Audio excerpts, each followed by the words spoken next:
Welcome back, boys and girls. Yes, I have a cold, so I have this very deep voice.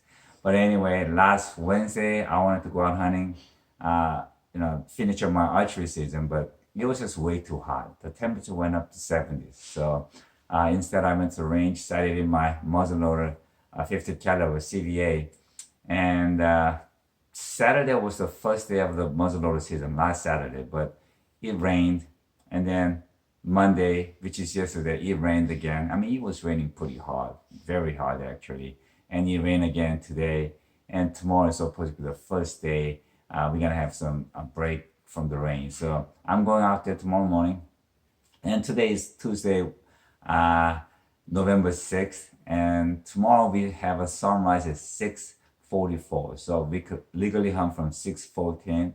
And I checked my Hunt Stand app, and there's a major game movements is between 10:15 a.m. to around 1:15 a.m. So they're kind of moving late tomorrow, but regardless, I'm gonna be in there by up to my tree stand by 6 a.m. ready to hunt, and I'll be ready by 6:14.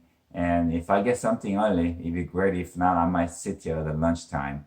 But I do need some venison. I need to bring home some venison because my kids are coming off for Thanksgiving, and I want to have venison aged properly between 10 to 15 days, and then cook it up, and we could really, have a great Thanksgiving dinner. So I'm hoping. We'll see. I see you up at the tree stand tomorrow. It is 5:33, and I am about 25 minutes behind my schedule because I overslept. I am sick as a puppy. But what do you do? On a first clear day of muzzleloader season, I'm not staying in. I'm getting out there even though I'm a little late. And hopefully, God will bless me with a venison. We'll see. It is now 6:15, and I am all set to hunt. So traffic wasn't so bad, so I was here only about 10 minutes late. All right, it is now 6:35, and I just saw my first squirrel. Now just have the deers moving. We'll see.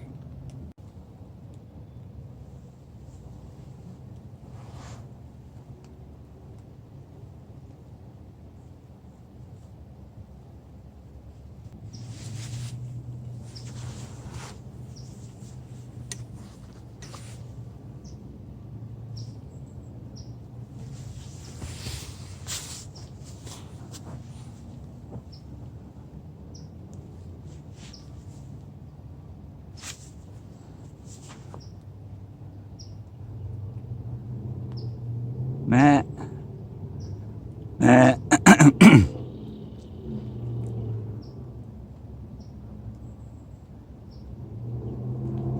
Meh.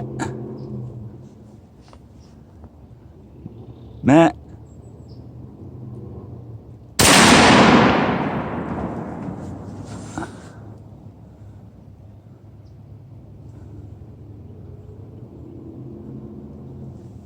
Okay, I just shot a this an 8-point buck.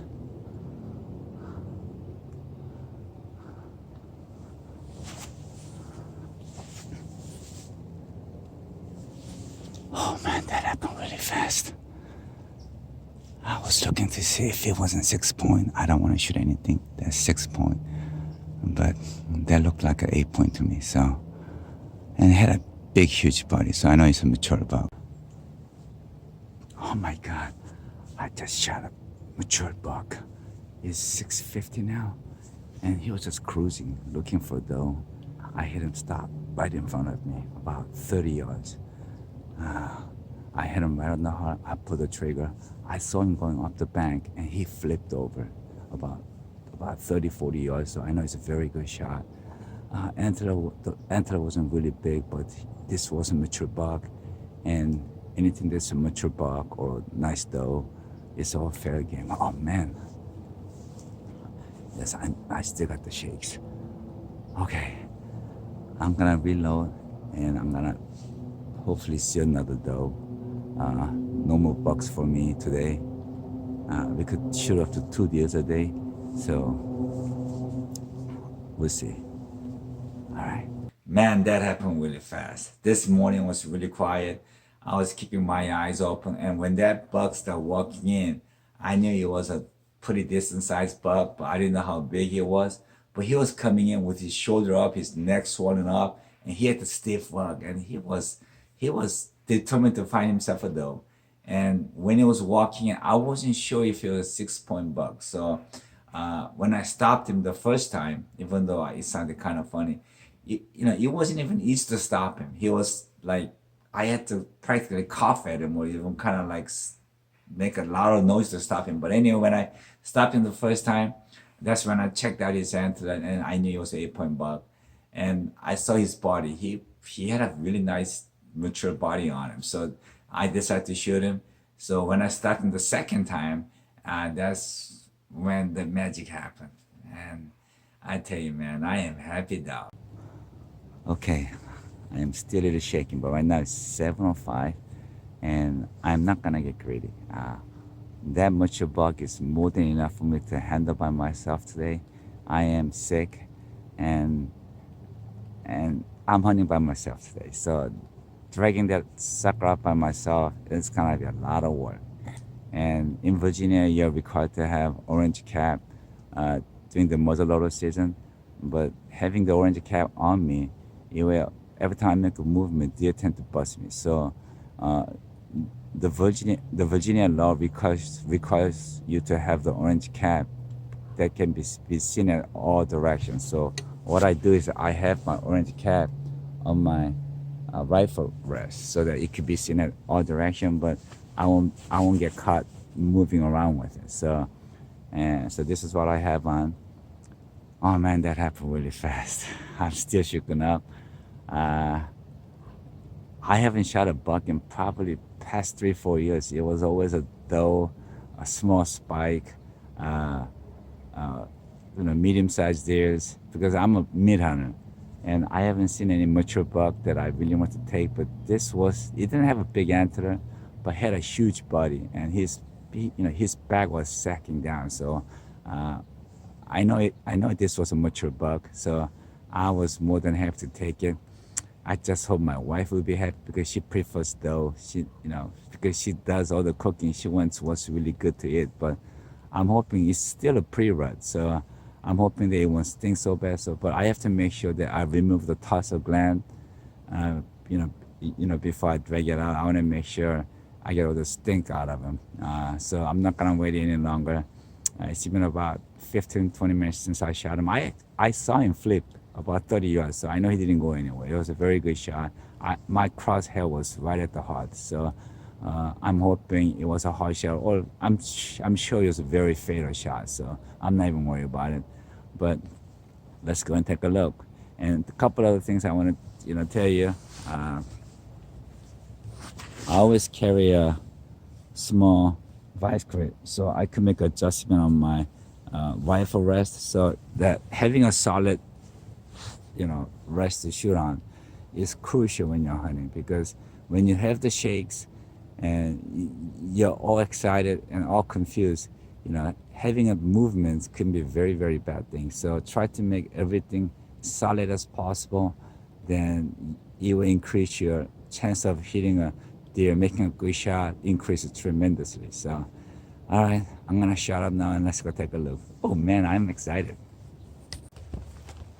I'm pretty sure he was standing right here when I shot it, but for some reason I'm not seeing any blood drops. Maybe it didn't penetrate all the way, but I saw him flipping way up there. So I'm just gonna go up there and look for the deer itself. I still don't see any blood drops. That's really weird, man. Yeah, I see the buck. It's right there. Huh. Well, I see some blood here. It might have been the rain. Now if I look at it carefully, I do see some blood. But maybe I was just overexcited because I seen where it fell. There's blood here, but there's a big old buck laying here. Okay. It is 8 point buck. Oh, look at the size of him, man. He's humongous. Oh my God, this guy's big. How am I gonna carry him out? I don't know if you could see this or not, but this guy's humongous. Oh my God, this guy's big. But I'm gonna have a hell of a time dragging this sucker out. Look at the neck on him. Look at the size of his head. He is humongous. It's gonna be hard to carry him out. But anyway, I did cut out all the tarsal glands on both legs, hind legs. And luckily, it didn't stink so bad because, it's still pre-rut. I'm telling you, this guy's gonna weigh at least 200 pounds easy. Probably about 220. All right, now let's get to the real work. Okay, so as I thought, about quarter of his heart is blown off, and right here is what's left of his both lungs. So about more than 2/3 of his lungs was just mushed up, and that's usually what happens when you use a copper bullet. They open up and they grind everything inside. So both of his lung is almost gone. I said not even about 20% is left there, and about quarter of his heart has been blown away. All right, just take a look. There's the entrance hole of the heart, and there's an exit hole. So I won't have anything to salvage from this heart. Oh man, this guy's heavy. He's still steaming. Okay. And his antler is catching everything on the way. Okay. Okay, just want to let you know, when you hunt while you have a cold, you want to make sure you have some candies with you, because fighting off a cough in the woods is nearly impossible. It will kill you. So I usually have some candy when I have cold. That way I won't have to cough and scare off all my bugs. All right, it's just a tip. I just want to show you how I drag my deer out. I have extra large dog leash, and just put that around the deer's neck. And then I have a deer hauling harness, and I just snap that right onto that ring there, and you're ready to drag it out. I tried different things, but this is actually the fastest way to do it and most efficient. You don't have to deal with the ropes and everything else. All right, man, back to work. Oh, that's a big mama. Oh, daddy. Well, I'm about 70% out of the woods. But anyway, last night my wife was advising me against going hunting because I was sick as a puppy. But there's no stopping this old hound from chasing after deers. But am I glad I didn't listen to my wife's advice? Well, don't get me wrong. She gives great advices, and she's my best partner and a best friend. But when it comes to hunting, she's more concerned about me, and I'm more concerned about this guys. So, thank you, Lord. Look at the size of this guy. He's got a big old neck. He's got a big old body.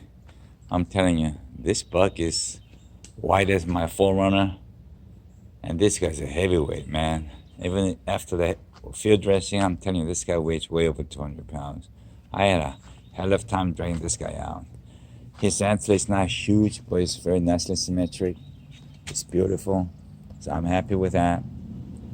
Now, Virginia has what they call an on a buck program, so you could shoot a first buck, but then before you could shoot a second buck, you have to harvest 2 antlerless deers. So for my next 2 hunts is going to be focusing on mid hunt only.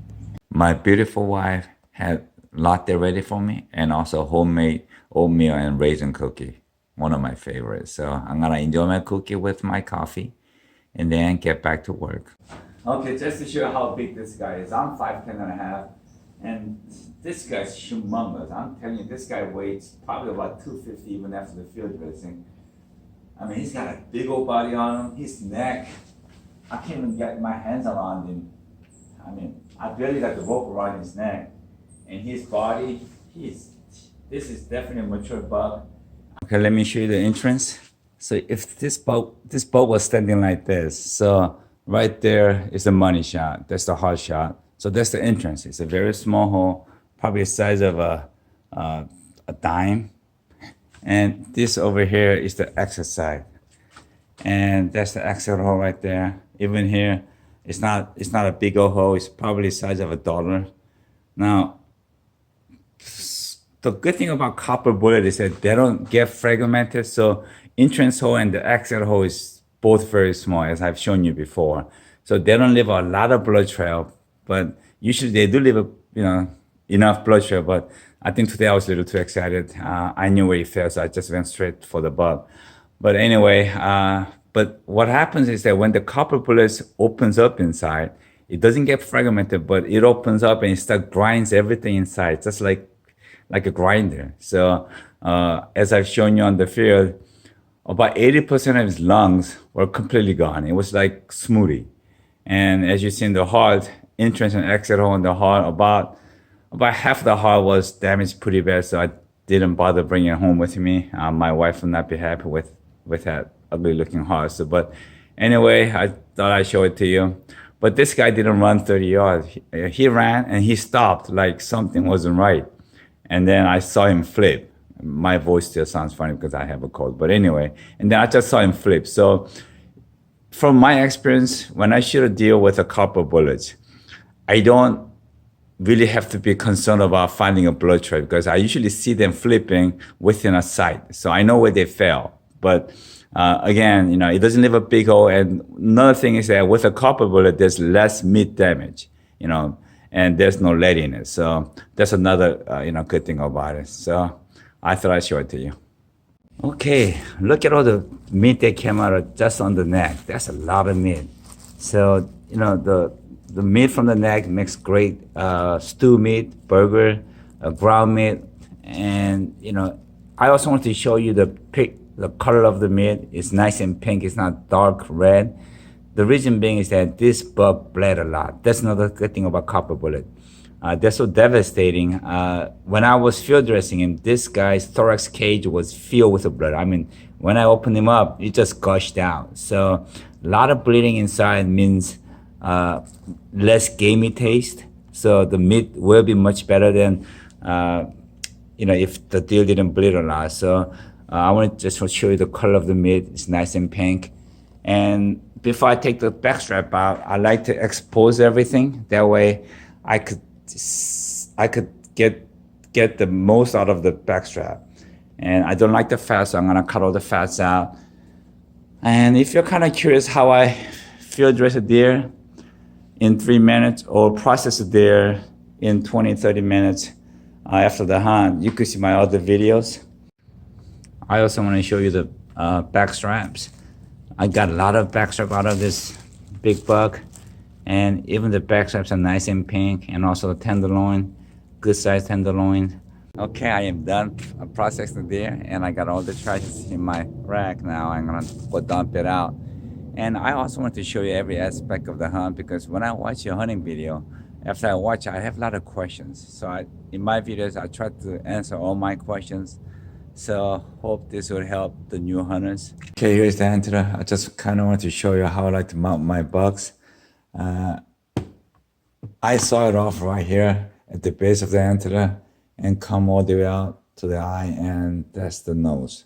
So, and I put a rubber band around it so that the skin around it will not shrink. So that's how I do it. And I'm gonna have a fan on it for about 5 days in the garage. And they should make it really nice and dry. Don't have to worry about it getting rotten or anything like that. But man, this bug is actually nicer than I thought.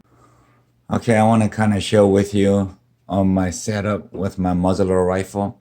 I use CVA Optima, and I had this rifle for over 10 years. And this thing shoots like a dream.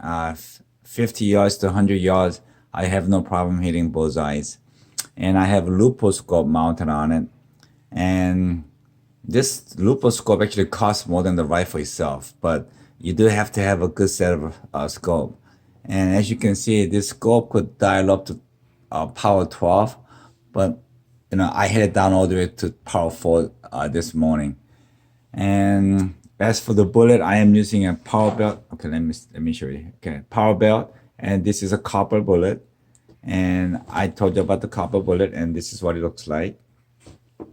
And for the black powder, I use 777, and this comes pre-formed pellet. So 2 pellet means 100 grain. So what I do is I have six pellets in one tube, so this will give me extra 3 shots beside from what I have it loaded in the morning. And as for the primer, I use the Winchester primer. So as for the bullet, I put one bullet, one primer, one bullet, one primer, one bullet, and two primer, just to make sure that I have extra. So beside from what I have in my rifle, I would have 3 extra shots in the field. So altogether 4 shots, and there should be more than enough to hunt. My throat is still killing me. I feel like coughing. Anyway, so here it is. This is my setup. That's much better. My loving wife made me a ginger honey tea, and that's really soothing to my throat. Usually, when I start hunting in the season, I start with a couple of those. But this year, I missed most of the archery season, and starting at the muzzleloading season, at the pre-rut, God has blessed me with a 8-point buck. And yes, I'm smiling because I know I always say I'm a meat hunter, and I am. But it's really nice to have, it's really nice to shoot a nice buck once in a while, puts the smile on your face, and I am happy. Well, lastly, thank God for what you have. Enjoy your life with what you got, but mostly hunt safe. See you.